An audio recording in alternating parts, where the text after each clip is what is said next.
మహాశివరాత్రి పర్వదినాన్ని పురస్కరించుకొని పోలవరం ఎమ్మెల్యే చిర్రి బాలరాజు కుటుంబ సమేతంగా పట్టిసీమకు విచ్చేశారు. గోదావరి నదీ తీరంలోని పెర్రీ పాయింట్ వద్ద నుండి కాలినడకన ఆలయానికి చేరుకొని స్వామివారికి పట్టు వస్త్రాలు సమర్పించారు. అనంతరం వేద పండితులు మంత్రోచ్చరణల మధ్య ప్రత్యేక అర్చనలు, అభిషేకాలు నిర్వహించి స్వామివారి ఆశీస్సులు పొందారు. ఆలయ అధికారులు, అర్చకులు మేళతాళాల నడుమ ఘనస్వాగతం పలికారు. ఈ సందర్భంగా ఎమ్మెల్యే మాట్లాడుతూ మహాశివరాత్రి పర్వదినం ఆధ్యాత్మిక చైతన్యాన్ని పెంపొందించిందని, భక్తి మార్గంలో నడిచే ప్రతి ఒక్కరికి స్వామివారి అనుగ్రహం కలగాలని ఆకాంక్షించారు.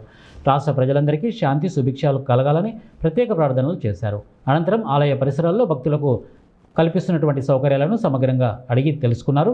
ముఖ్యంగా మెడికల్ క్యాంపును సందర్శించి అక్కడ తగిన సంఖ్యలో బెడ్లు లేవని గమనించారు. భక్తులకు అత్యవసర సేవలు అందించడంలో ఎలాంటి లోపాలు ఉండకూడదని అధికారులపై ఆగ్రహం వ్యక్తం చేశారు. వెంటనే అదనపు బెడ్లు, వైద్య సిబ్బంది, అవసరమైనటువంటి మందులు అందుబాటులోకి ఉంచాలని ఫోన్ ద్వారా ఆదేశించారు.